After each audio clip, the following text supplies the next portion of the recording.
Listo, profesor. Listo. Bueno, comenzamos entonces. Buen día a todos. Como cada sábado, la Red Latinoamericana de Ciencias Materiales y Materia Condensada, Red LATMAT, tiene como en esta oportunidad a una invitada de México, la doctora Mónica Martínez García, del CIMBESTAF. Bueno, esta red está conformada por diferentes universidades de Latinoamérica y también invitados de universidades de Europa, ¿ya? Específicamente de Inglaterra. Una pequeña semblanza de la doctora Mónica antes de comenzar. Ella es doctora en ciencias por el Centro de Investigaciones en Óptica y también es licenciada en física por la Universidad Autónoma de Zacatecas. Su trabajo se enfoca en la nanofotónica y la caracterización óptica de materiales utilizando técnicas como espectroscopía Raman, FTIR, UV-Vis, difracción de rayos X, microscopía electrónica. Ha trabajado en la síntesis y aplicación de nanopartículas metálicas para la detección de analitos a nivel de trazas. Actualmente realiza una estancia postdoctoral en el CIMBESTAP Mérida, donde desarrolla sensores SER para detectar contaminantes como pesticidas en agua, alimentos y suelos. Es miembro del Sistema Nacional de Investigadoras e Investigadores SNI Nivel 1 y ha publicado en revistas como Inorganic Chemistry, Nanomaterials and Nanotechnology y Colloid and Surface A. Participó activamente en los capítulos estudiantiles de Optical Society of America y de la Sociedad Internacional para la Óptica y la Fotónica, coordinando actividades de divulgación científica.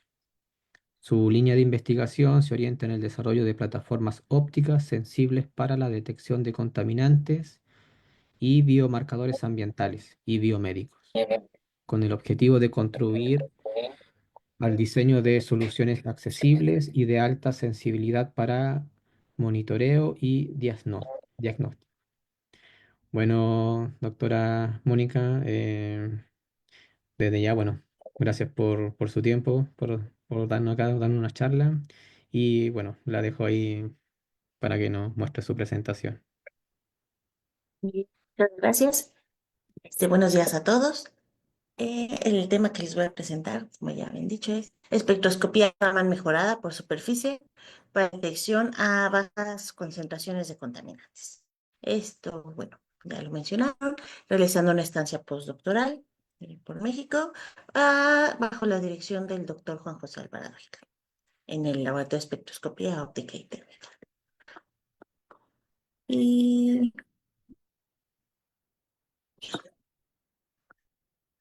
Ok, primero les daré un background sobre el contenido de esta plática. Voy a hablarles un poquito sobre una introducción, los contaminantes que son, después les explicaré un poquito qué es ERS y después ya me enfocaré en lo que yo hago.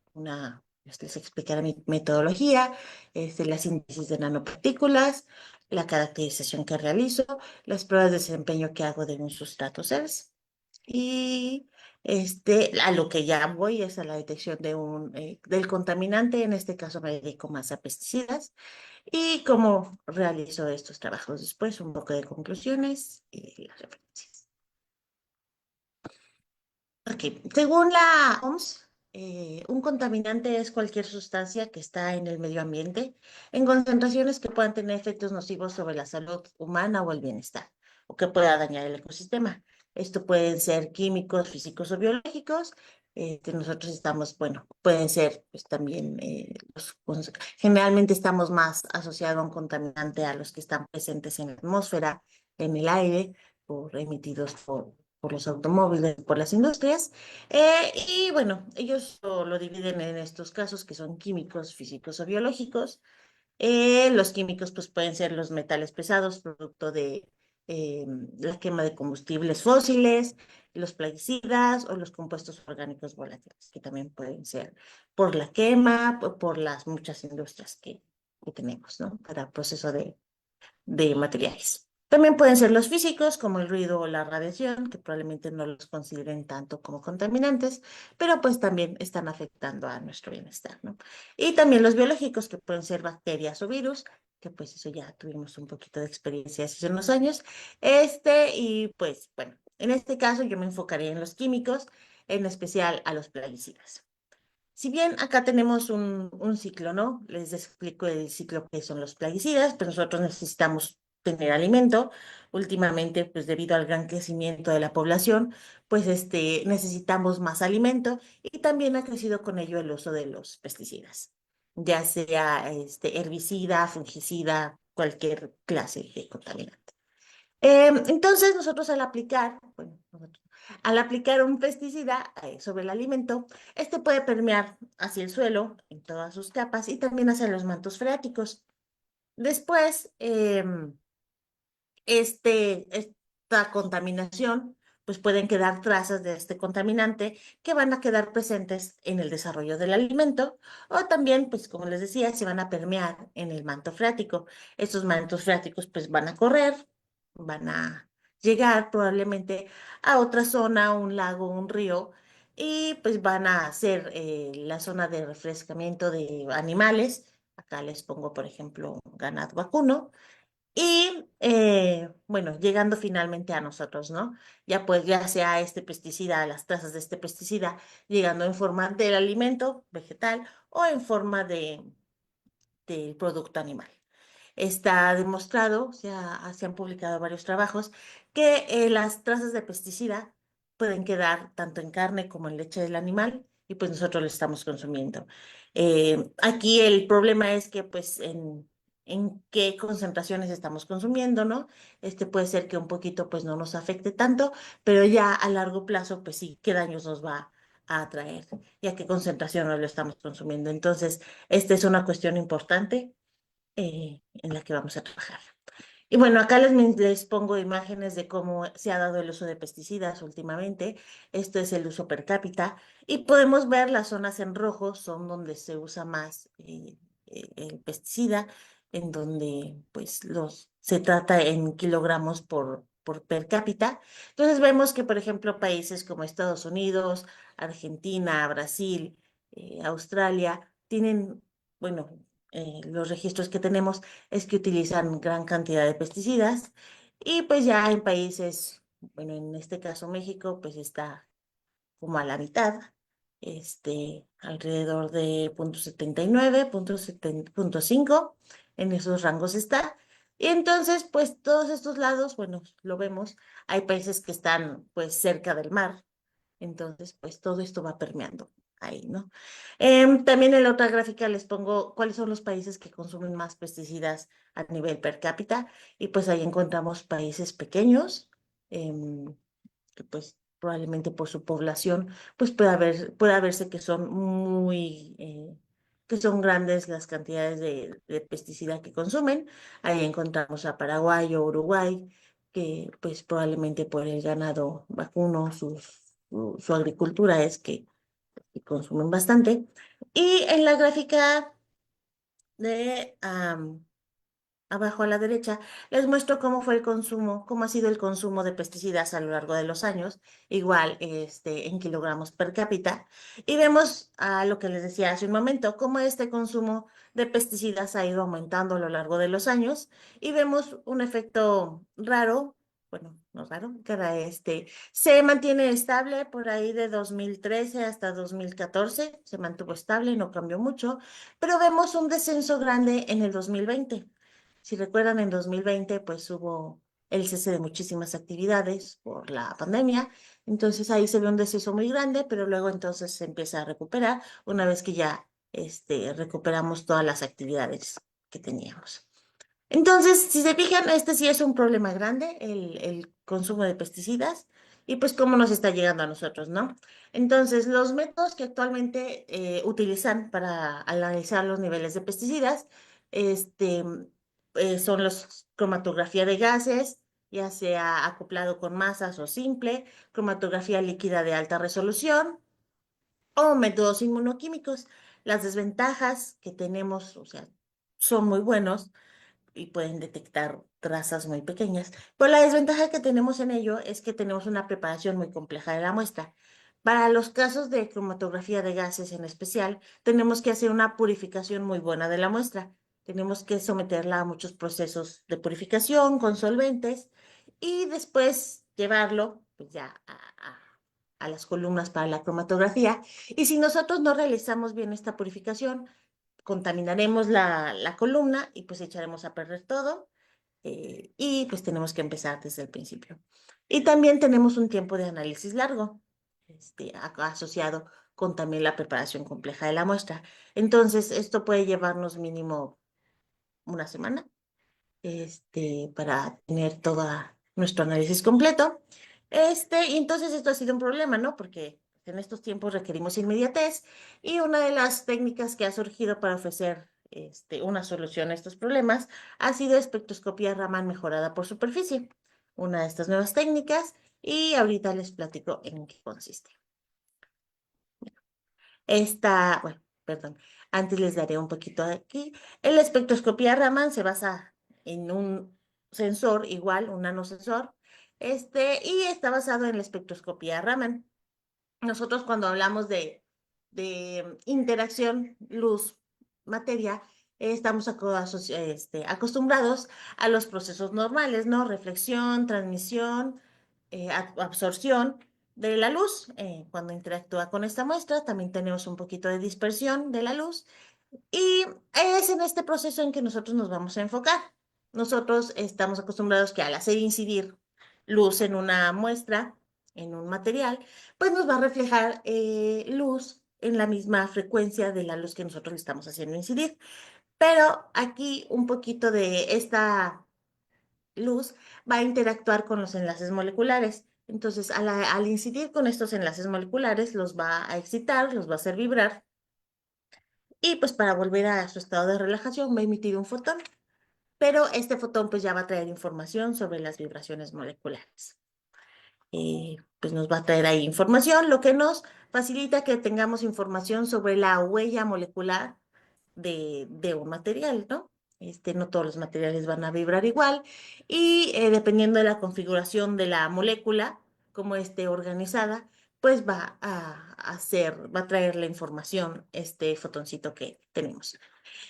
Por ello va a ser sensible a una estructura molecular y a la estructura química, pero la desventaja de esto es que tenemos un proceso muy débil. Solo uno en cada 1 a la 10 o 1 a la 10 a la 6, uno en cada millón de fotones que nos está regresando de esta muestra va a tener información sobre estos enlaces moleculares. Las ventajas de esta técnica es que es una técnica no destructiva, podemos trabajar con agua porque al ser la molécula de agua una molécula con baja sensibilidad en Raman, pues no nos produce señal, no nos produce ahí señal que nos puede interferir con las mediciones que tenemos. Entonces nosotros vamos a poder interactuar con muestras acuosas, muestras de células en vivo y también pues vamos a tener una huella espectral, como les decía, para cada material. Debo resaltar que en este caso no, se lleva la molécula a un estado excitado virtual, no lo llevamos a un estado excitado como tal. Este es un estado virtual para tener esta información de la molécula Raman o este fotón con Raman, que es un fotón dispersado inelásticamente. Pero lo que les decía es un estado virtual. Si nosotros excitamos de más a esta molécula, pues entonces sí lo vamos a llevar a un estado ya normal excitado, como el que conocemos normalmente, y pues vamos a tener fluorescencia. La fluorescencia pues es una señal muy fuerte y puede ser que nos opaque grandemente la señal que nosotros queremos, ¿no? Que en este caso es Raman, la información molecular. Entonces tenemos que cuidar ahí que no tengamos este problema. Sin embargo, pues en muchas muestras no se presenta, tenemos que estar viendo qué longitud láser debemos necesitar para tener un balance entre nuestra fluorescencia no sea muy grande y podamos obtener información de la molécula. Esta técnica es la técnica estándar para caracterizar el grafeno, si bien podemos utilizar microscopía electrónica o difracción de rayos X. No es tan fiable porque en esta vamos a poder ver la relación entre los dos picos G y D para poder ver si en realidad estamos teniendo grafeno como tal u óxido de grafeno. Entonces, ahora, ¿qué es CERS? Me decía, es una espectroscopía Raman amplificada. Esta aprovecha la sinergia que hay entre la sensibilidad proporcionada por la espectroscopía Raman y la resonancia de plasmones de materiales, de nanomateriales, especialmente metálicos, pero últimamente se ha visto que pues también otros materiales semiconductores pueden ofrecer esta ventaja. En este caso podemos alcanzar la sensibilidad de nivel de hasta una molécula. Podemos detectar trazas, de verdad trazas. Se puede utilizar para detección de drogas, biomoléculas, biomarcadores y contaminantes en este caso. Y según algunos autores, los autores más entusiastas dicen que podemos alcanzar una amplificación de la señal hasta 10 a la 15 veces, otros se ven más moderados y dicen que 10 a la 12, este, que un Raman normal, ¿no? Entonces, de tener un solo fotón que nos traía información sobre las vibraciones moleculares, ahora podemos tener 10 a la 15. Y igual, al igual que Raman normal, Raman simple, tenemos una técnica que no es destructiva.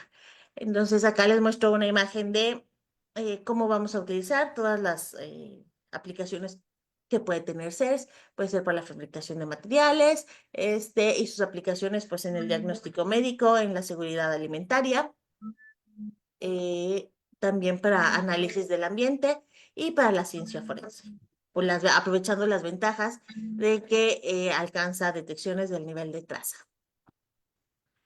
Ahora, se compone, muchos autores han dicho, y creo que esto es importante resaltarlo, que tenemos dos procesos que ayudan en el proceso Raman, que uno es el realce químico, en donde necesitamos tener que haya una absorción entre nuestra nanopartícula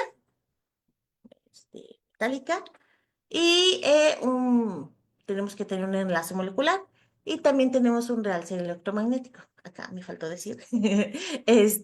Aquí es donde vamos a aprovechar la resonancia de plasmones superficie, que es una vibración colectiva de electrones. Lo que les decía, un nanomaterial. Estos nanomateriales de un nanomaterial. Generalmente los materiales que se han usado han sido oro, plata, cobre, en algunos casos han sido platino también. Y bueno, aquí aprovechamos también la transferencia de electrones y también tenemos un proceso que es especialmente importante, que es el de hotspots.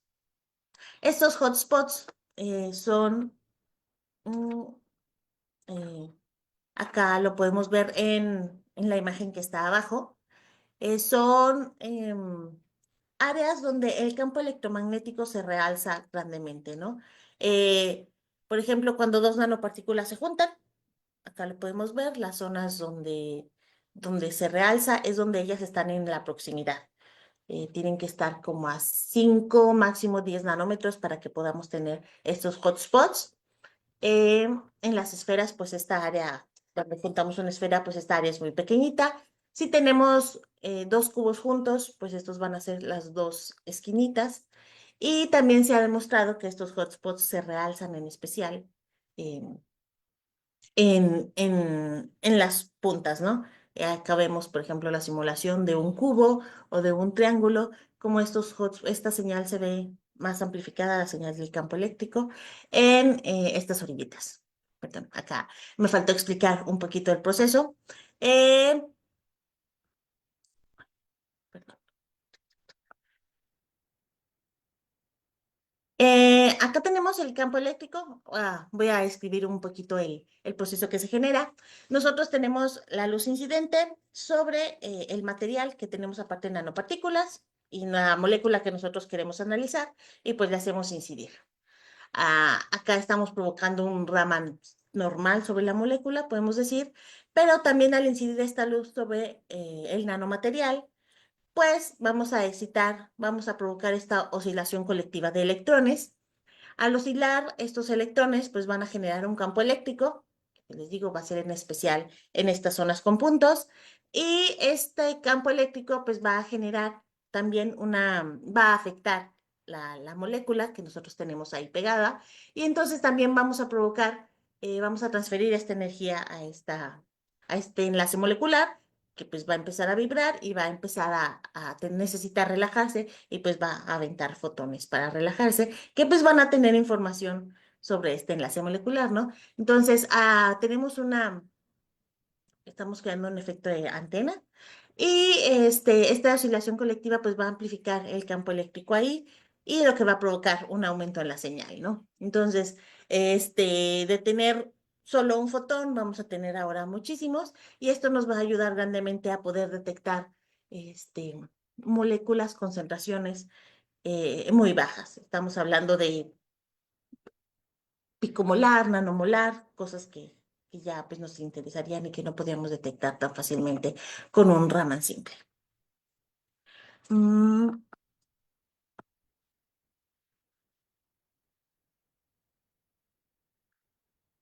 ok. Bueno, no sé si esta parte ha quedado clara. Ahora les voy a hablar un poquito, bueno, y aprovechando esta introducción, bueno, esto sobre los nanomateriales, esto es algo que yo hago. Realizo nanomateriales para la detección de pesticidas. En este caso, las nanopartículas que yo sintetizo son de oro.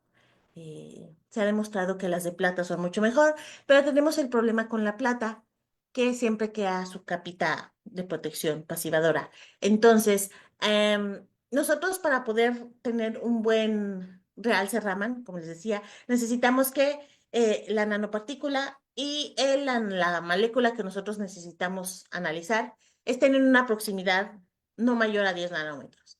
Si la nanopartícula va a crear su capa de pasivación, entonces vamos a tener ahí un problema y no se va a poder anclar bien. Va a haber una interrupción ahí en el campo eléctrico que queremos transmitir y pues no va a pasar bien, ¿no? Va a llegar un punto en que ya se desactive este efecto, cosa que no tenemos con el oro. Entonces, aunque el oro nos presenta una respuesta un poquito menor, pues en términos tenemos que balancear eso, ¿no?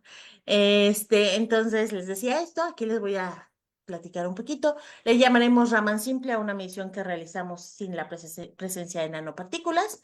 Y nosotros tenemos que medir cuál es la mínima concentración posible que alcanzamos en modo Raman simple. Generalmente es 1 por 10 a la -3, un micromolar para la mayoría de las moléculas, en otras pues ya esa es mucho, ¿no? Y llamaremos a Raman amplificado la medición que llevamos a cabo con la presencia de nanoestructuras. Esto lo vamos haciendo de la concentración más alta hacia la más baja. Entonces nosotros detectamos una concentración de, no sé, 1 por 10 a la -3 con Raman simple y ya, lo dejamos ahí. Vemos 1 por 10 a la -4, ese ya no lo vemos y entonces ya a partir de ahí utilizamos nanopartículas y eso ya lo podemos llamar CERS. Entonces medimos 1 por 10 a la -4 y de ahí vamos bajando la concentración hasta nosotros ver cuál es la mínima que podemos detectar.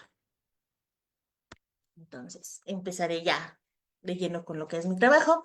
En este caso, sintetizo nanocubos con cabos de oro. Esto, bueno, más adelante les muestro la imagen SEM.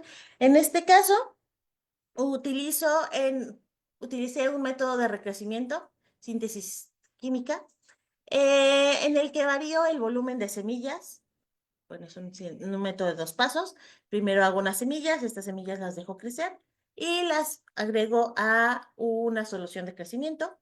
Y vemos que dependiendo de la cantidad de volumen de semillas que yo añada a esta solución de crecimiento, es el tamaño que vamos a tener.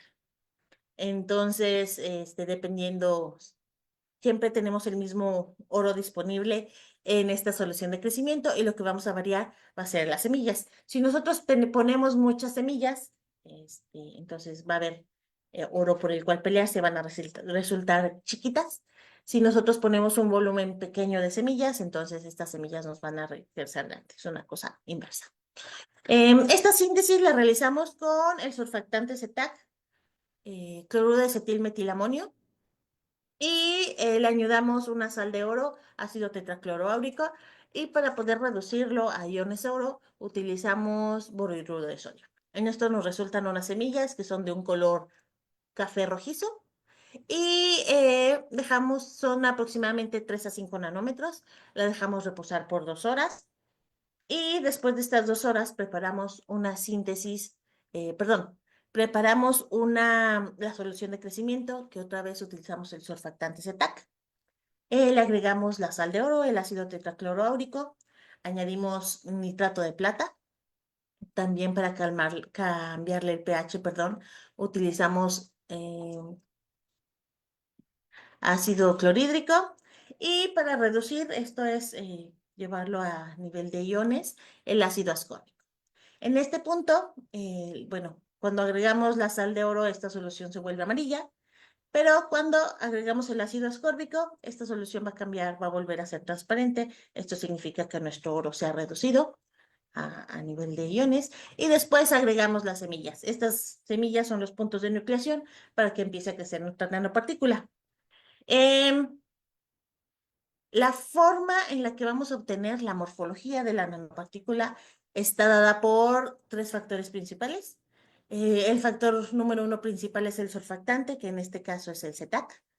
Este nos va a favorecer el crecimiento de eh, morfologías con picos, que es lo que nosotros estamos esperando para poder crear unos buenos hotspots. Después también la plata, que nos va ahí como a estorbar un poquito para que tengamos una morfología cóncava. Esto es así. Y después el pH. Entonces tenemos que buscar bien que estos se complementen bien. Y bueno, yo no soy química, vemos esta receta y nosotros la replicamos, ¿no?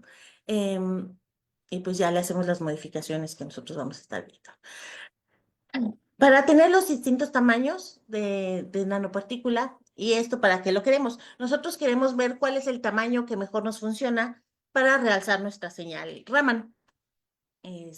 Podría ser que pues alcanzáramos o sintetizáramos cualquier tamaño que se nos ocurriera, pero en este caso queríamos encontrar el tamaño que mejor nos funcionara. Por eso estamos creando una síntesis, con varios tamaños, ¿no? Entonces, yo creo 6 soluciones. A cada una se le añade diferente volumen de semillas. A una se le añadió 90, a otra 60, a otras 40 microlitros, 20, 10 y 5 microlitros. Entonces, acá les presento la caracterización. Nosotros tenemos que caracterizar pues la nanopartícula en términos de su absorción, que esto nos va a indicar el pico, donde es la resonancia su plasmón, donde va a ser la zona del plasmón de resonancia, que esto es lo que nos interesa para poder excitarlo y que tengamos una buena señal CERS. Entonces necesitamos pues ahí, ¿no? La sinergia. Ay, perdón, me adelanté. Entonces, vamos a tener, medimos su absorción, que es lo que nos va a indicar la zona de su plasmón de resonancia, y esto lo hacemos con espectroscopía UV-Vis y caracterizamos su morfología y tamaño con microscopía electrónica. Entonces, acá está, se aprecia mejor para el tamaño de 85 nanómetros, como los cubitos que estoy sintetizando son cóncavos, tienen estos piquitos, y bueno, tenemos seis tamaños, 36, 41, 46, 55, 63 y 85 nanómetros. Y a la izquierda les presento sus curvas de absorbancia. Estas van desde 613 hasta 760 aproximadamente. Pueden ver cómo para los tamaños hasta 55 nanómetros se ve un espectro bastante estructurado, donde está una pequeña joroba y después ya viene un pico muy reducido, estrecho. Y para los tamaños de 63 y 85 nanómetros ya es una cosa un poco más ancha. Esto nos puede indicar que pues tenemos ahí otras especies que ya no estamos teniendo tanto control de nuestra síntesis. Sin embargo, pues todavía estamos teniendo la forma característica que nos indica que sí tenemos la morfología. Y como les decía, es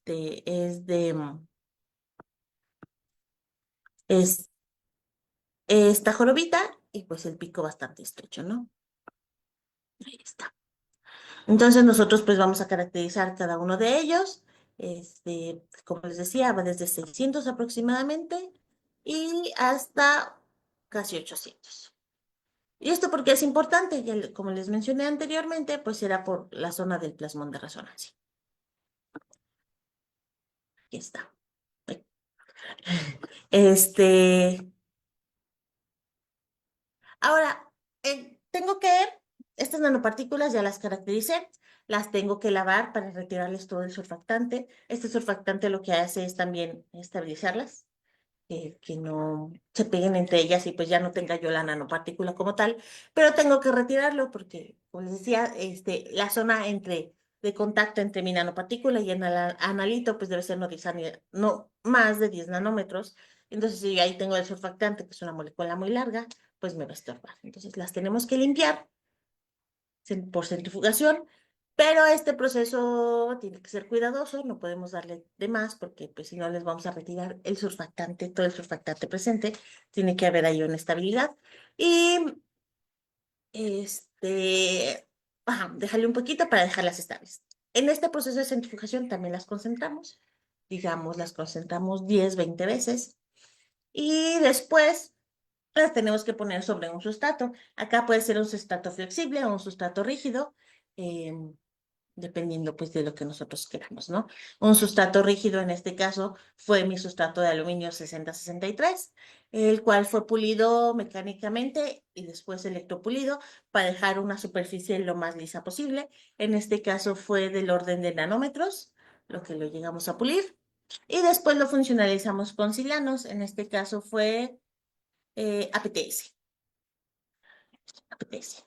Después, que este sustrato fuera, sí, perdón, preparado, depositamos por goteo nuestra solución de nanopartículas concentradas mediante un método de goteo, así nada más. Poníamos una gotita de 3 microlitros y esperábamos a que se quedara a temperatura ambiente. Esto era aproximadamente 20-25 grados Celsius. Esperamos a que seque y volvemos a aplicar una segunda gota. Y otra vez esperamos a que seque sobre esa primera. Y sobre esta gota seca de nanopartículas es donde nosotros aplicamos una gotita igual de 3 microlitros, depositamos sobre esa y empezamos a medir. Podemos medir las ventajas que nos ofrece Raman es que podemos medir tanto en líquido como en seco. Entonces, eh, ahí estamos midiendo y eh, bueno, este es el método que nosotros utilizamos. Ahora, bueno, ya realizamos todo esto, sintetizamos las nanopartículas, las caracterizamos, las depositamos por goteo y ahora pues queremos ver cuál es el mejor tamaño, ¿no? Para eso preparamos todos estos 6 tamaños. Queremos ver cuál y entonces la medimos con una molécula, 4-aminotiofenol, que acá se las presento. Es esta molécula donde tenemos acá un tiol y en la otra parte un amino. Entonces, preparamos una solución de 4-aminotiofenol a una concentración de 1 por 10 a la-6 molar y depositamos una gotita de cada nanopartícula sintetizada, cada tamaño, y sobre esta gotita seca depositamos nuestro analito. Entonces, medimos para los 6 tamaños la misma molécula, la misma concentración, y vemos a cuál tamaño es el que mejor nos realza. Entonces aquí les presento la gráfica de los espectros. Acá les presento, por ejemplo, va desde los 36 nanómetros a los 85 y vemos que la de color amarillo es la que mejor nos realza la señal, la que se ve más amplificada, más grande, es para el tamaño de 55 nanómetros. A la derecha, acá les presento pues el espectro característico del 4-aminotrifenol a 0,1 molar. Y pues tenemos que reconocer cuál es la señal que vamos a medir, ¿no? Podría ser que solo estuviéramos viendo la del surfactante, por eso es importante retirarla. Y también, también, pues, cuál es la molécula que nosotros vamos a detectar, ¿no? En este caso, el 4-aminotrifenol, vemos que el pico de 1078 sigue estando amplificado grande. Y también para el de 1587. Em, También abajo, acá les muestro cuál es una relación del tamaño de nanopartícula contrastado con la intensidad para los dos picos, el de 1075 y el de 1581. Si ven que no coincide con el de arriba, es porque nosotros estamos teniendo un desplazamiento un poquito por la interacción con este campo eléctrico producido por las nanopartículas. Nos puede haber un corrimiento pequeño. Entonces, vemos que la señal, pues sí, se ve amplificada para este tamaño de 55 nanómetros. Entonces, pues decimos, bueno, entonces vamos a elegir este tamaño para realizar todas nuestras pruebas con los pesticidas. Ya les gusta. Em, Después, tenemos que hacer unas pruebas, bueno, siguiendo las pruebas, perdón, siguiendo con las pruebas de desempeño, nosotros tenemos que hacer un mapeo. ¿Este mapeo para qué es? Pues nosotros tenemos que ver la fiabilidad de nuestro sensor, ¿no? O sea, no podemos decir que porque ya nos amplifica bien grandemente la señal ya funciona, no. También para poder emplearlo a nivel, digamos, comercial o como prueba fiable, necesitamos que que la señal no se nos vea igual o con una pequeña desviación estándar eh, de, entre ella, ¿no? Que siempre la señal sea buena, la misma en términos prácticos. Entonces, para eso también tenemos que hacer otras pruebas. Acá hacemos un mapeo, exploramos varios puntos de nuestra muestra y medimos la señal. Entonces, en este caso les estoy mostrando 36 espectros que se midieron a lo largo de esa gotita depositada, que es alrededor de 4 milímetros de diámetro. Entonces, mido varios puntos y entonces realizo, bueno, ahí ya les muestro cómo se ve la desviación para el tamaño de 55 nanómetros en este gráfico. En este gráfico que está acá, en este, y acá les muestro un inset para el pico de 1300, perdón, 1078 para este pico. Abajo selecciono este pico de 1078 y hago un mapeo de las intensidades, o sea, tomo este pico y lo voy a representar con un color, ¿no? En este caso lo represento en escala de grises. Y selecciono, bueno, veo cómo va cambiando esta intensidad, ¿no? Que va desde 5 hasta 15 por 10 a la menos 4. Y selecciono una zona en donde estos colores se ven muy parecidos y son los espectros que les muestro en esta cascada de gráfico, en este gráfico de cascada, perdón. Y si pueden ver, pues los espectros, los picos para este, las intensidades y para este pico se ven muy parecidas para ambos. Entonces, podemos estar hablando que nuestra desviación en este caso es alrededor del 16%. Y bueno, tenemos que caracterizarlo también, tenemos que medir qué tan bueno es nuestro sustrato en términos de compararlo con otros, porque siempre son buenas las comparaciones. Este, y debo mencionar que estas mediciones se hicieron en líquido, o sea, todavía no estaba todas mis moléculas en contacto con mis nanopartículas, entonces, bueno, tenemos ahí un poquito de, el error por eso está un poquito grande. Y también, bueno, grande en términos, no, no de esto. También se encuentra que tenemos un factor de realce analítico, aproximadamente 10 a la 6. Este factor de realce analítico es, como les decía, es para comparar. Nosotros comparamos intensidades, medimos cuál es la mínima concentración en Raman simple que podemos alcanzar. La registramos y después, en este caso, pues no hicimos la mínima posible, pero lo hicimos para 10 a la menos 6.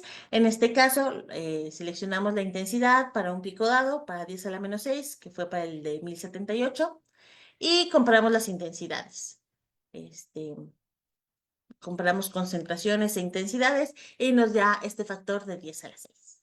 Entonces, estamos amplificando 6 veces nuestra señal, en este caso. Ahí está. Entonces, pues no solo queríamos quedarnos con el 4-aminotefenol, también hicimos pruebas con rodamina 6G, que este es un tinte muy utilizado para pruebas de contraste y también para crear láseres. Láseres de, bueno, ustedes sabrán mejor que yo. Y también tenemos las pruebas con esta rodamina. En este caso, lo que hicimos fue cuál era la mínima concentración que podíamos alcanzar en estas pruebas. En el caso anterior, variábamos el tamaño de nanopartículas. En este caso, seleccionamos ya el tamaño de 55 nanómetros y vamos a ver cuál es la mínima concentración que podemos alcanzar para el caso de la rodamina. Entonces, preparamos diferentes concentraciones. Les muestro en Raman simple, que es 1 por 10 a la -3 molar. Esta es la mínima que pudimos ver con Raman simple. Y después empezamos a bajar la concentración para ver con CERS. Se midió este analito en líquido y las concentraciones van desde 1 micromolar hasta 0,22 picomolar. Entonces, acá pueden ver cómo todavía la señal, todas las gráficas que les estoy presentando, en este caso, son para el tamaño de 55 nanómetros y todas están a la misma escala. Este, pueden ver cómo este pico correspondiente a 1506, 1508 aproximadamente, va disminuyendo hasta lo tenemos grande, grande, va disminuyendo, pero todavía es altamente perceptible a 0,22 micomolar o 2,22 por 10 a la -13 molar. Acá todavía se ve en aproximadamente 7,5 por 10 a la 4, que es una señal bastante buena.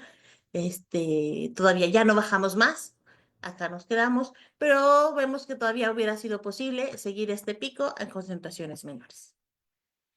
Em, Acá les muestro una tabla de cómo comparamos este sustrato Raman. En este caso, el factor de realce lo calculamos de una forma diferente. En este caso, se llama factor de realce del sustrato, en el que analizamos el número de partículas. Bueno, cuando nosotros analizamos, pues tenemos un cilindro acá de visualización, la zona que nos ilumina el láser. Entonces, nosotros vamos a analizar cuántas partículas estamos viendo, cuántas nanopartículas estamos viendo realmente, y cuántas moléculas estamos viendo en esa zona que nosotros estamos analizando. Entonces, tenemos que calcular el volumen, como les decía, no hicimos estas mediciones en líquido. Tenemos que ver nuestra concentración, el número de moléculas, la densidad que tenemos ahí y tenemos estos datos, ¿no?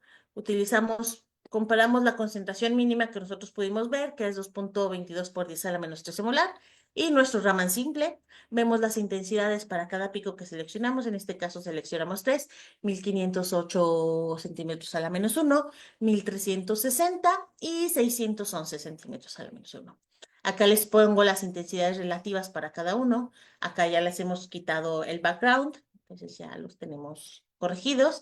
Y si bien vemos que vamos desde 1,69 por 10 a la 5 hasta 6,4 por 10 a la 7. Perdón, con CES vemos 1,69 por 10 a la 5 y con Raman simple vemos 2,35 por 10 a la 4.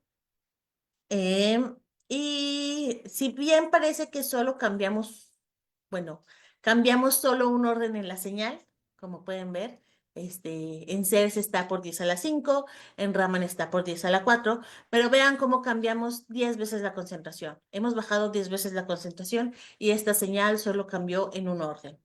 Entonces lo estamos amplificando grandemente, pero bueno, si así lo comparáramos, diríamos que lo amplificamos 10 veces, pero tenemos que ver todos los factores que están influyendo acá, ¿no? Entonces, obtenemos un factor de realce de 10 a la 7 aproximadamente, lo cual pues es bastante grande, dado el método de depósito que nosotros estamos haciendo, solo estamos depositando una gotita. Y algo que no mencioné antes es que, ¿por qué preparamos este sustrato de aluminio? Nosotros preparamos este sustrato de aluminio para que sea hidrófobo. Esto es, lo pulimos tal cual, que les decía, no queremos que esta señal, no queremos que sea rugoso en términos nanométricos por cómo vamos a depositar nuestras nanopartículas. No queríamos que se depositaran a diferentes niveles porque pues esto nos va a afectar en el enfoque cuando el láser incida. Y también lo silanizamos, lo funcionalizamos ahí, para que las nanopartículas se queden pegadas de manera covalente, ¿no? Para que no queden ahí solo depositadas y luego ya cuando uno les talle se vayan fuerte o que se caigan así como si fueran una película desprendible, ¿no? Sino que se queden bien pegadas Y también esto le da una característica de hidrofobicidad. Esto es, cuando nosotros depositamos una gotita, ahí les muestro la imagen, en este caso, en este caso es la gotita de rodamina, depositamos la gotita y queda bastante compacta. ¿Esto para qué es? Nosotros queremos que, a pesar de que estamos depositando por un método de goteo simple, nosotros queremos que la superficie, al rechazar esta gotita, este, vaya siendo el depósito, el depósito vaya siendo lento, que no, al momento de secado no se desparrame, en términos simples, y todas las nanopartículas nos queden en la orilla, sino que se vayan depositando gradualmente así, hacia abajo. Este, en el entendido de que pues este depósito va a ser homogéneo, ¿no?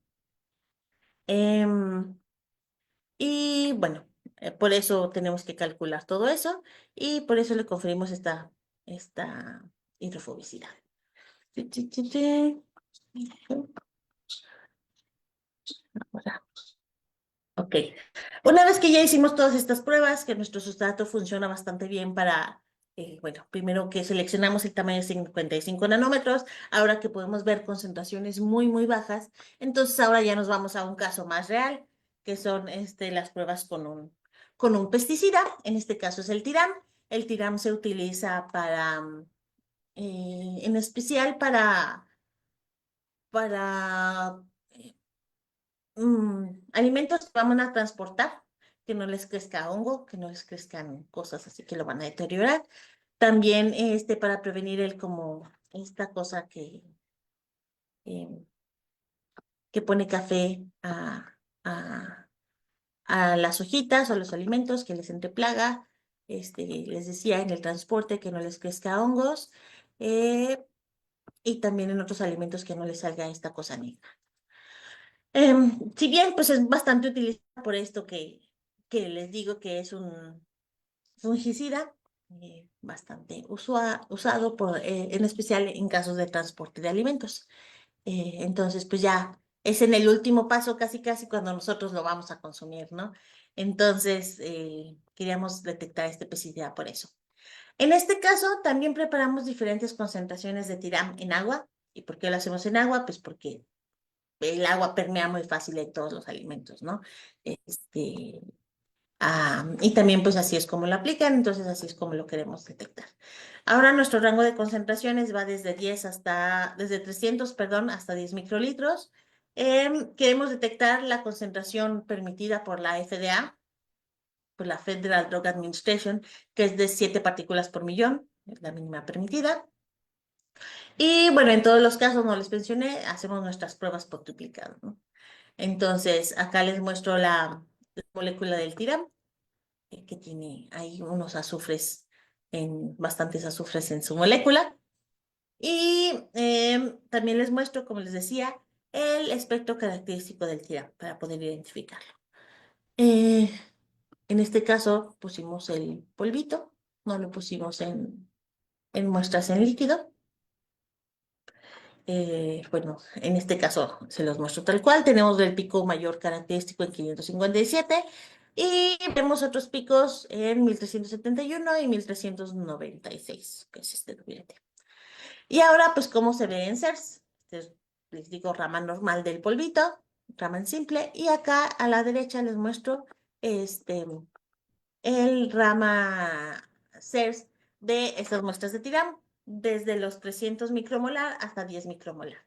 Pueden ver cómo esta señal va bajando, este, para el azul, desde 300 micromolar hasta la de 10 micromolar. Y se nota un ligero aumento en 30 micromolar. No sé por qué, realicé estas medidas bastantes veces y siempre se me da una amplificación, pero pues ya no contaba con los métodos suficientes para poder saber cómo por qué me daba este fenómeno raro. Podemos ver entonces que podemos detectar hasta acá, hasta 10 micromolar. Si hacemos la conversión a casos de partículas por millón, partículas por millón se encuentra aproximadamente entre los 20 y 30 micromolar, entonces todavía estamos bajando un poquito más a las permitidas por la FDA. Eh, Como les decía, también tenemos que hacer las pruebas de uniformidad. En este caso les muestro las pruebas de uniformidad para la concentración más alta, que son de 300 micromolar. Les muestro el espectro, cómo se ve con su desviación estándar, en este caso. Ay, perdón. Este, ay.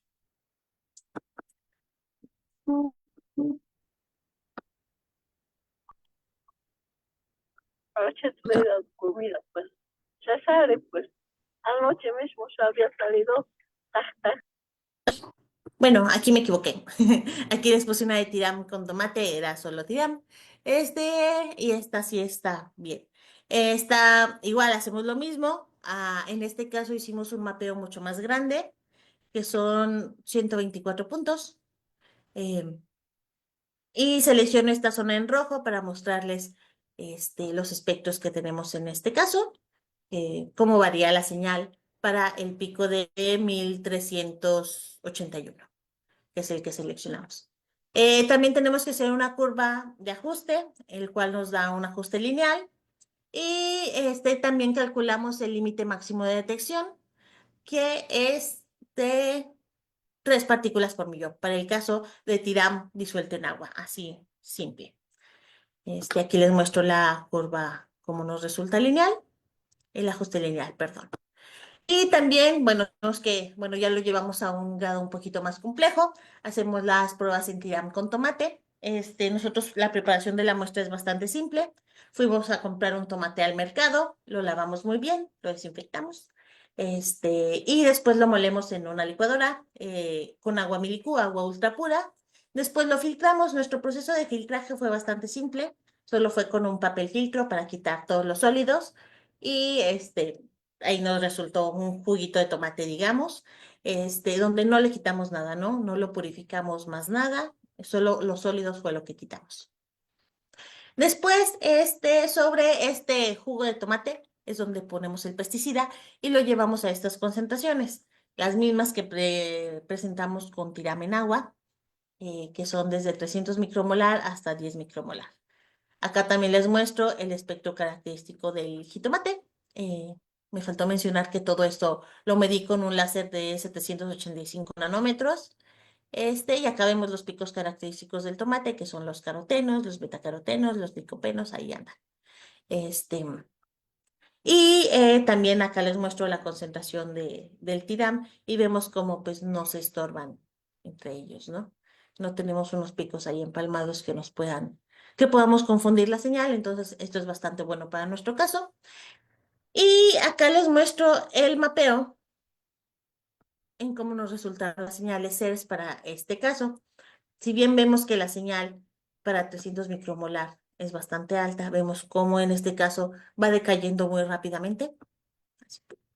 Va decayendo y pues todavía vemos este pico de 1381 visible un poquito para el caso de 10 micromolar, pero ya es muy bajo, ¿no? En rangos que hasta podrían confundirse a nivel de ruido. Em, pero todavía lo podemos detectar, o sea, si lo comparamos todavía podemos decir si este es el espectro característico del tiro.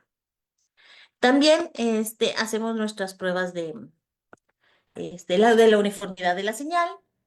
Y también hacemos una curva de calibración con la intensidad que nos da, contestando la intensidad que tenemos para la concentración de cada uno de los casos, para todos, ¿no? 300 hasta 10.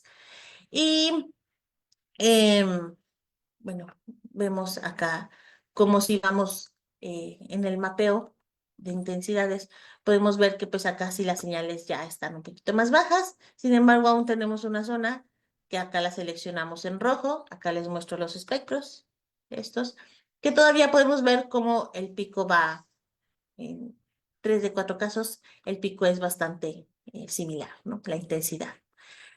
También hacemos una curva de calibración para conservar, y esta curva de calibración vemos que pues, cómo va cambiando esta señal con respecto a la concentración, que va pues, cambiando de manera lineal.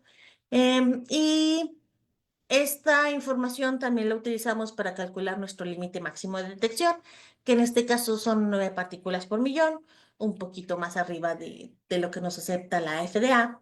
Sin embargo, contando que no hicimos mayor purificación de la muestra, pues entonces está bastante bien nuestro límite de detección. Y también acá tenemos bueno, un comportamiento lineal con una R de 0.93 y acá no lo mencioné, no lo escribí, pero tenemos una dispersión de la señal de un 19%, lo cual tenemos también bastante bien. Y bueno, digo, incluso para el método de preparación, tanto de la muestra como del depósito de las nanopartículas. Y bueno, pues acá las conclusiones, pudimos sintetizar nanopartículas en el cual pudimos correr su plasmón de resonancia en una grande zona, dependiendo en un rango amplio de longitudes de onda, también cambiando su tamaño, conservando su morfología, pero cambiando su tamaño. Las imágenes SEM nos indican que que el método de depósito que nosotros hicimos hace que estos se ordenen aleatoriamente, haciendo que pues se encuentren punta con punta, punta con cara a cara o así. Se crearon hotspots por estas adyacencias, en especial cuando juntamos punta con punta, lo que nos facilita y que nos hace que podamos tener una amplificación bastante buena de la señal, de hasta 10 a la 7. Tenemos una buena reproducibilidad y uniformidad de la señal. Y estas combinaciones de aleaciones de nuestro sustrato de aluminio y los cubos cóncavos de oro eh, nos hacen, en el caso de la rodamina 6G, nos llevan a ver un realce de la señal en el orden de concentración de submonocapa, con un orden de realce de hasta 10 a la 7. Y pudimos detectar un pesticida, TIRAM, en el caso de agua hasta 3 partículas por millón y en el caso de jugo de tomate hasta 9 partículas por millón, respectivamente. Y bueno, aquí les presento los trabajos que tenemos al respecto.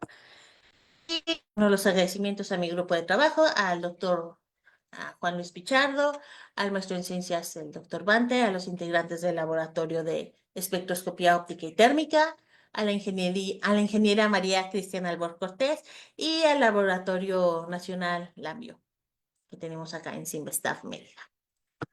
Y pues eso sería todo por mi parte. ¿Hay preguntas? Gracias, Mónica, por bueno, por tu muy excelente presentación. Eh, Vamos a comenzar la ronda de preguntas. Vamos a comenzar con Stuart Holmes. Stuart, are you here? Do you have question? Mike, muchas gracias. I thought the gold nanoparticle seemed to have another resonance due to the localized surface plasmon resonance. Did you investigate if there was a Raman signal at the additional 400 nanometer response? Well, I don't understand well your question. Sorry. So it's your Raman scattering is so-called resonant Raman scattering. You tune your laser. You tune your laser to a resonant feature. Did you try the feature at 400 nanometers? No, I didn't try it. No. I just tried 633. 600. 600, yeah. 100, yes, where there's a resonant peak. And 785, just the two of them.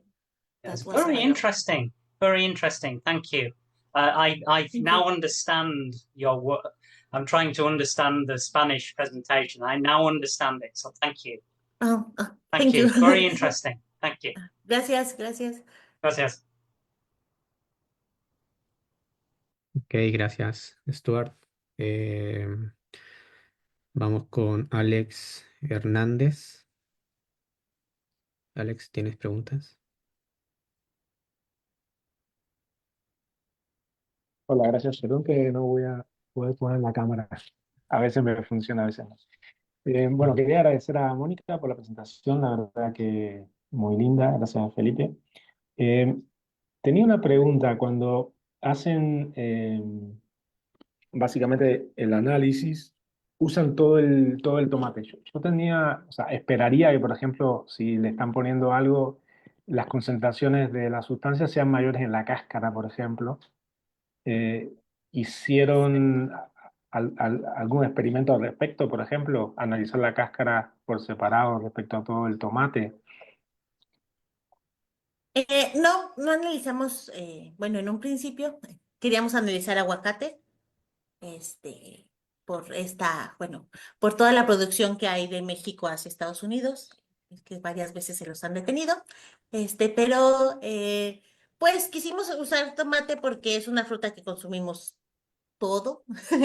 Y pues sí, tiene razón, no, no usamos solo la cáscara, no analizamos solo la cáscara. Nuestra idea en este caso fue que pues también al momento de crecer la planta, pues va absorbiendo agua y pues ahí se van metiendo trazas, ¿no? Entonces, pues queríamos como analizar toda la fruta para ver qué tanto afectaba, pues porque no solo nos comemos la cáscara, sino todo lo demás. Pero es muy buena idea si necesitaríamos pues solo usar la cáscara y ver cómo se comporta, ¿no? A comparación de todo el fruto. Bueno, y esto es un comentario nada más, o sea, la verdad que es impresionante todas las cosas que le ponen a los alimentos, que después nos comemos. O sea, yo, por ejemplo, no estaba al tanto de que le ponían esto nada más que para transportarlo y evitar, por ejemplo, que tuviera hongos o demás. O sea, es impresionante, la verdad que sin controles estrictos, al final no sabemos lo que estamos comiendo. Pensamos que nos estamos comiendo un tomate y en realidad no sabemos todo lo que tiene ese tomate. Así que bueno, es muy importante el trabajo que estás haciendo. La verdad te felicito y bueno, muy lindo el trabajo en CERS y demás que hicieron. Gracias. Gracias. Gracias. Oh, gracias, Alex. Buenos días, Buenos días. buenos días. Sí, buen día. Eh, Sí, Alex quisiera Trujillo, hacer ¿no? perdón, Alejandro Trujillo. no tengo un icono que me permita levantar la mano, por eso es que me atreví a hablar directamente, Ah, ya, disculpe es bien. que yo llamo a las personas, pero no importa, dale. Ah, sí, disculpa, Sí, como es la primera vez que ingreso a este evento. sí. No, no, Bueno, dale, sí, dale. en primer lugar, agradecer a la ponente y felicitarla por el trabajo tan interesante que realiza. Es bueno saber, pues, de que en el campo de la ciencia básica siempre hay profesionales que se interesan por dar una aplicabilidad en bien de la sociedad o en bienestar del ser humano. Yo quisiera saber, bueno, acá en Perú hay una problemática, ¿no? Es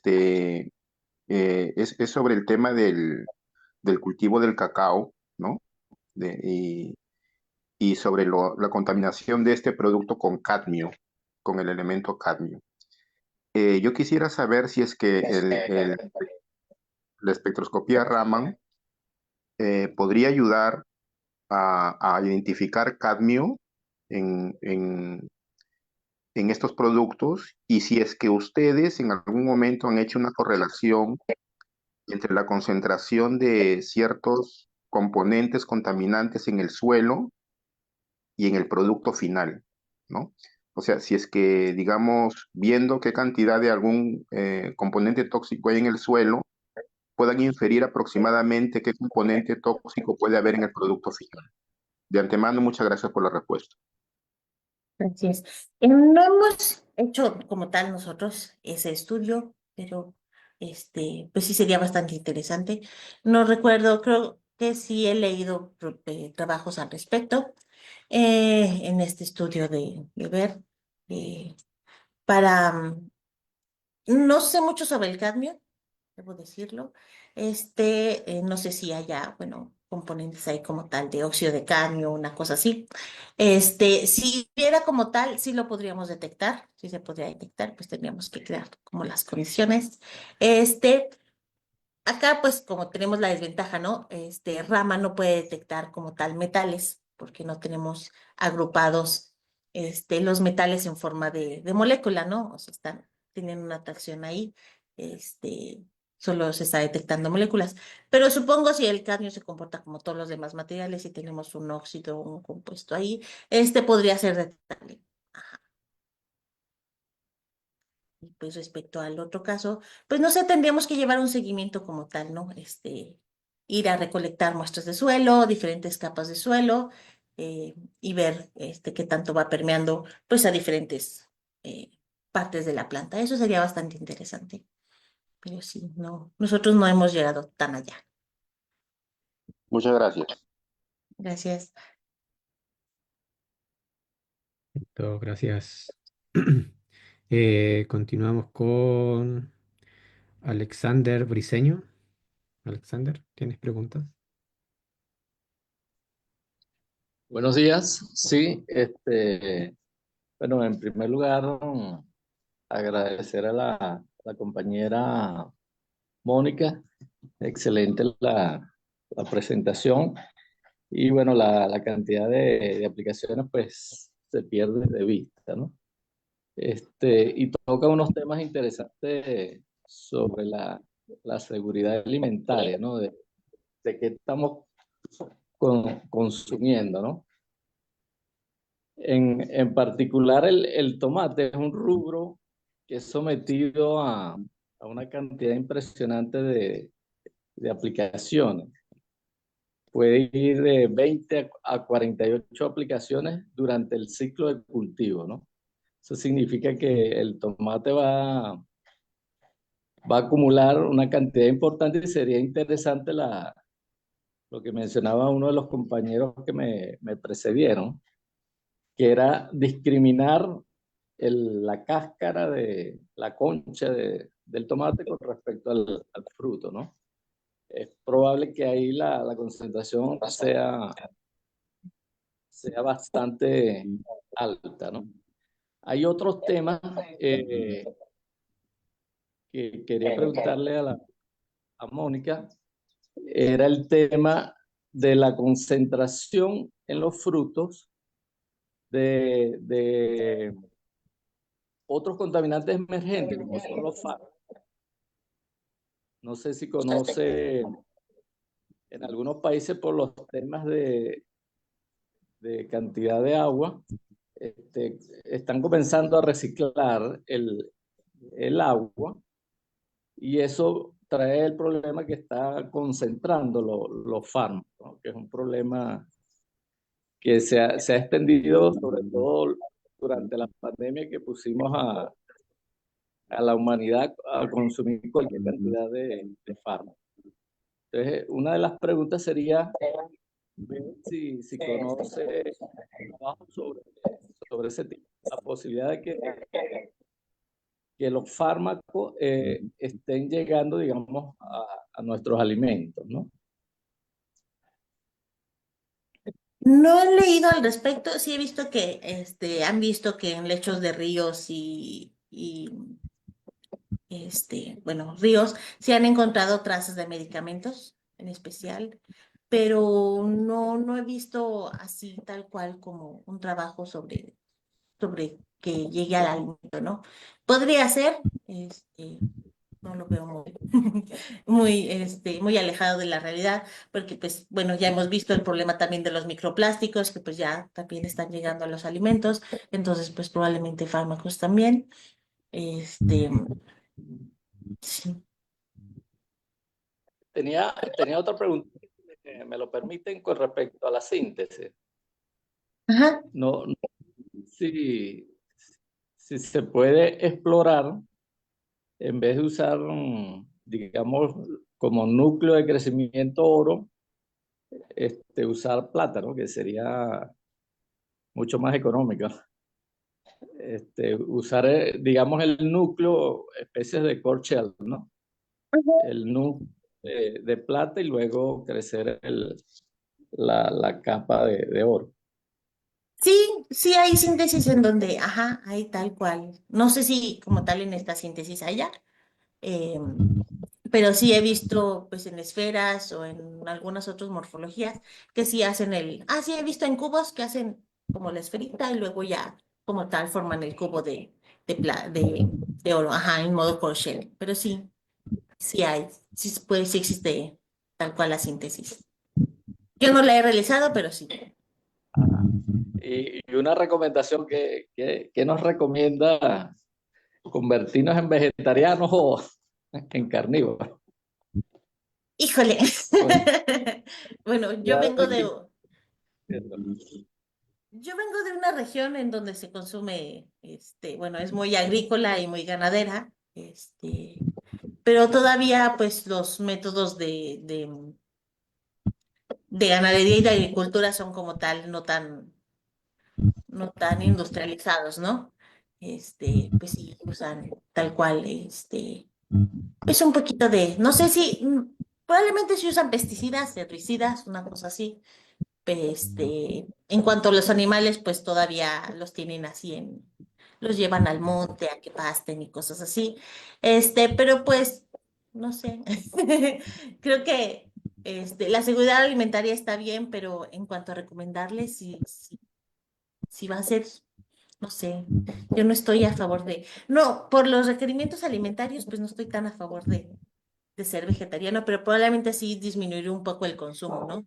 Este, Igual, pues en los vegetales van a están empleando un montón de pesticidas para poder cubrir el requerimiento, pero también muchísimos los están tirando porque, pues no están bonitos, ¿no? Generalmente no escogemos el fruto más bonito, sirve igual, pero como lo vemos un poquito feo, pues ya no lo elegimos. Entonces también sería como cambiar ese medio de consumo de elegir también frutos que probablemente no sean bonitos, pero sirven. bueno, muchas gracias por tu presentación. Gracias.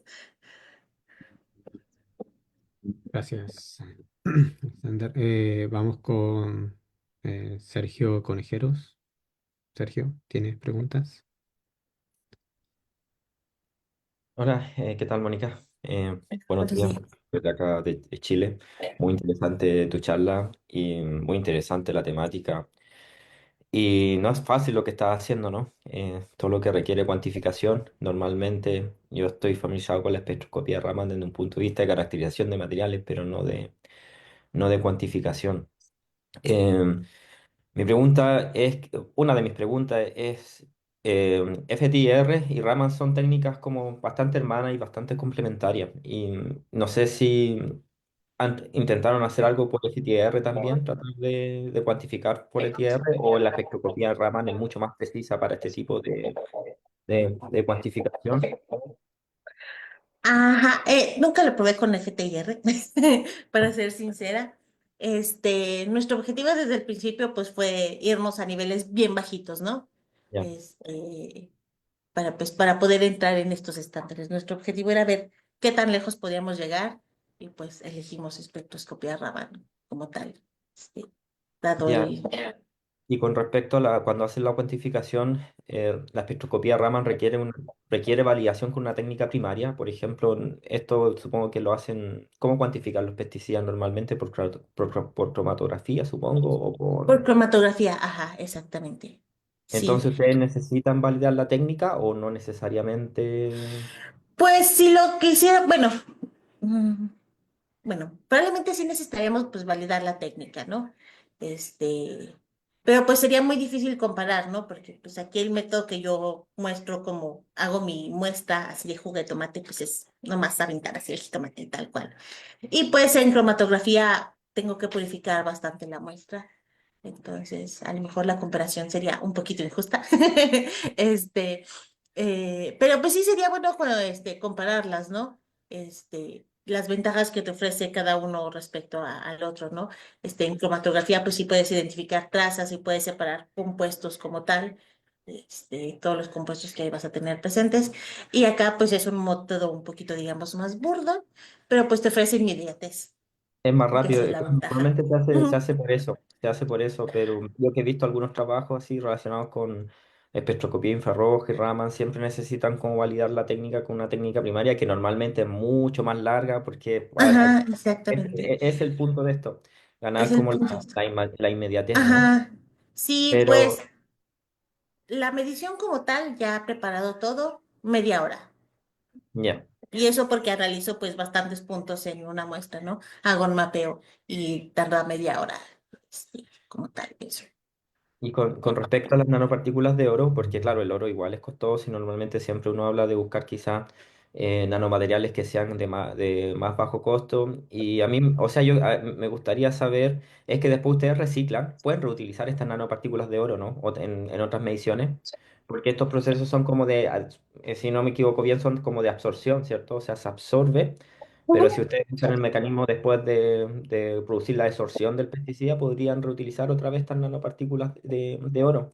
Entonces, en principio, el costo inicial sería solamente fabricarla o sintetizarla una vez, pero ya después las podrían utilizar muchas veces, ¿no? Entonces el costo como que se compensaría. O sea, No ujú, sé si, exactamente. No lo hemos utilizado, sí está el proyecto de hacerlo, estamos en eso, pero no lo hemos hecho. O sea, nosotros vimos que sí, sí estaba, pero pues sí podríamos emplear una técnica para poder lavar el sustrato y pues poder reciclarlo, aprovechando todo eso, ¿no? sí, o sea, principalmente para volver a reutilizar estas nano en otra medición, ¿no? Sí. Ujú, exactamente, sí, para pues, sí, darle un tiempo de vida útil, ¿no? Ya, ok. Muchas gracias, Mónica. Excelente Gracias, trabajo.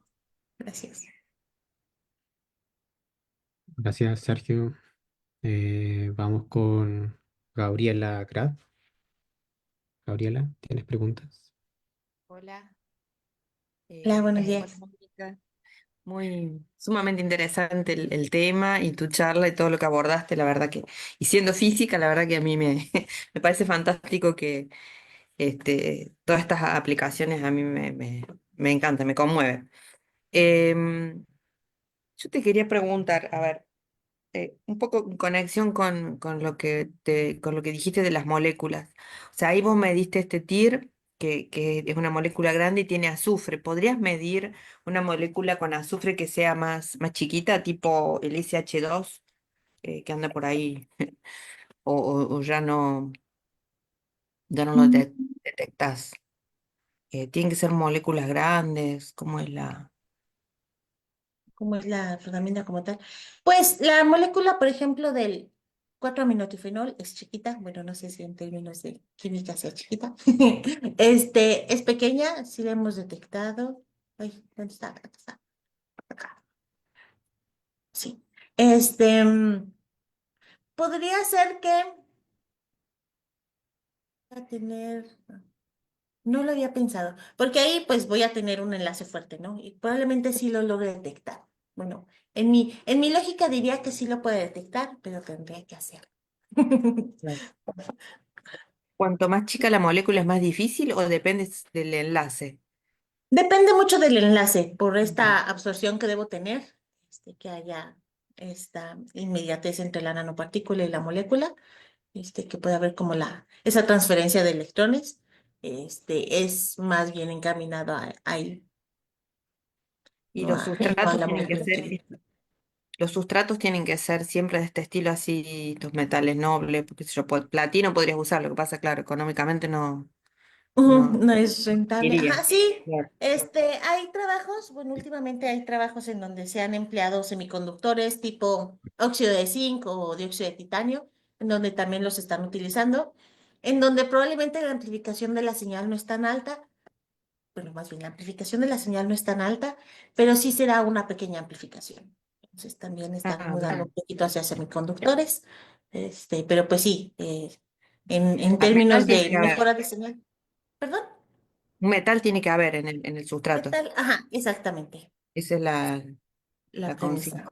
Ujú. Después, otra cosa que se me ocurrió cuando dijeron lo del agua y que le querían detectar, que veían las cosas tóxicas en el agua, por ejemplo, arsénico, porque hay unos mapas de América Latina, no sé de Europa, no sé si han hecho mapas, pero son bastante impactantes la cantidad de arsénico en el agua y que anda por todos lados. Pensaba si se puede detectar molécula. La molécula de arsénico es As2O3, es Ah, Jesús. un óxido también y Sí, es chiquita. es chiquita. Sí, acá estaban haciendo pruebas, no me acuerdo con qué, si soy sincera, querían detectar también y me hicieron la misma pregunta y me puse a investigar un poquito. No hay tanta literatura sobre detección con seres de arsénico.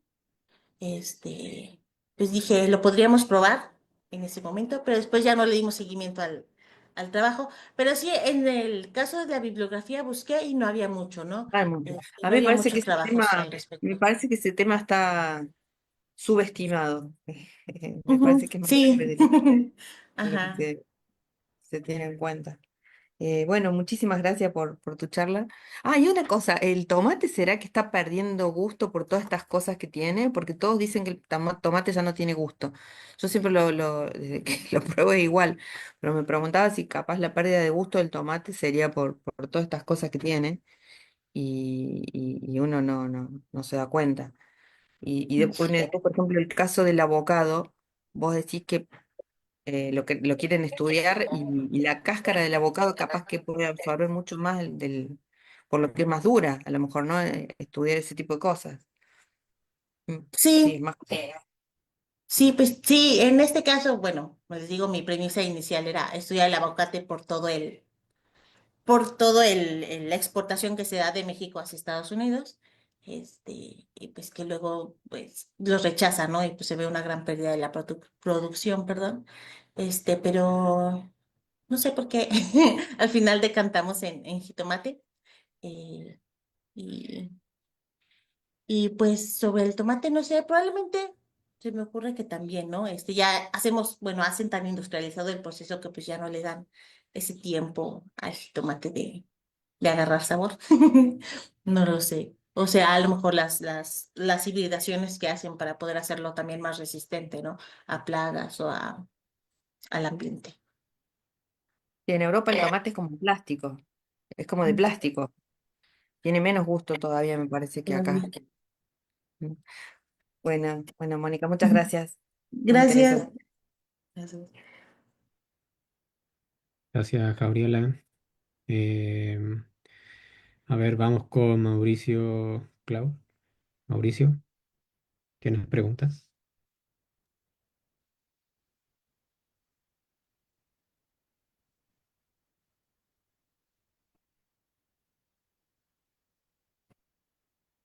Bueno, parece que no está Mauricio. Em, vamos con Rilda Sanab.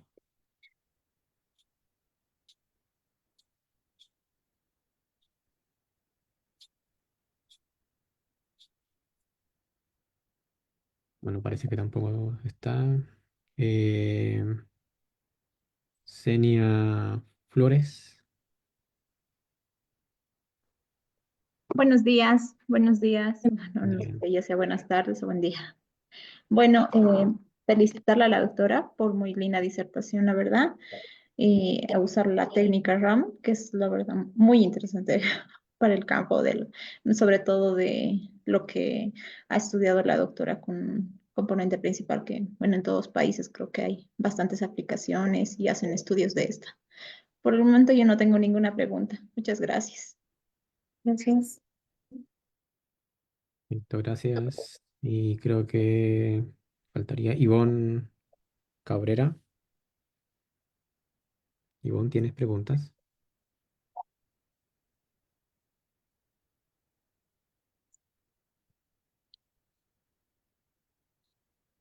Me están diciendo que no tienen preguntas. Ivonne dice que no tiene preguntas y Mauricio también dice que no tienen preguntas. Jimena Velázquez, ¿alguna pregunta para Mónica? Buenos días, profesor Felipe, y buenos días. Muchísimas gracias por la charla. No tenemos preguntas por acá. Ujú. Ya. Bueno, Mónica, ya pasamos por todos los participantes de hoy. Bueno, agradecer nuevamente por tu charla, muy interesante. Em, entonces, para dar término, no sé si quisieras dar tú unas palabras antes de dar por cerrado la charla de hoy. Muchas gracias a todos por estar presentes, por la invitación y pues por poder compartir el trabajo, ¿no? que realizamos. Así como decían, muchas veces nos quedamos como a nivel de laboratorio y pues no le damos una aplicación que sea un poquito más hacia hacia la sociedad. Este caso, la aplicación pues sí me gustó porque pues estaba más encaminado a un problema realmente social, ¿no? Y pues platicárselo a las demás personas, pues es importante, a lo mejor la población en general como que dice, "Ah", como que no va a entender toda la ciencia detrás, porque pues no todos nos dedicamos a esto, pero pues sí entienden la importancia que es en la salud, ¿no? El estudio de los pesticidas. Entonces, pues me gusta mi trabajo, me gusta que a todos los demás les parezca importante, que les guste, y pues gracias por la oportunidad de compartirlo. Listo, Mónica, muchas gracias.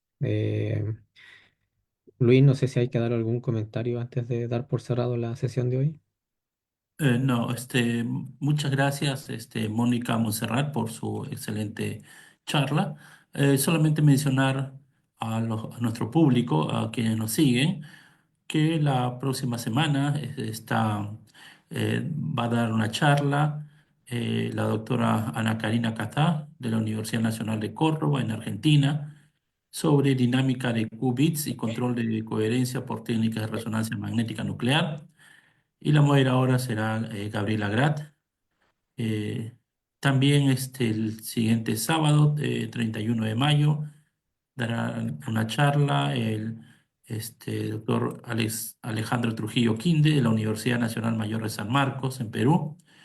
El sábado 7 de junio nos dará una charla el doctor Jonathan Goff acerca de Low Temperature Activated Transport Hysteresis Current Jumps in Disordered eh, Indium Antimonite. El moderador será Stuart Holmes. Luego, el 14 de junio, el título de la charla es Magnetic Refrigeration, From Fundamental Phase Transition Kinetics to Harness the Rotational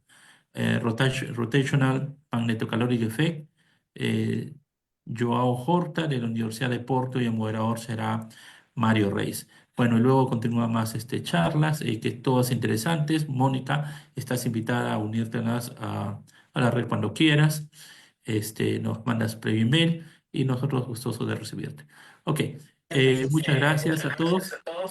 A ver si puedes dejar de compartir tu pantalla, Mónica. Y a todos los miembros de la red o los que están presentes, abrir sus cámaras para decir hasta luego a nuestro público y también a Mónica Monserrat. ¿Ok? Sus micrófonos también. Chao, que estén bien.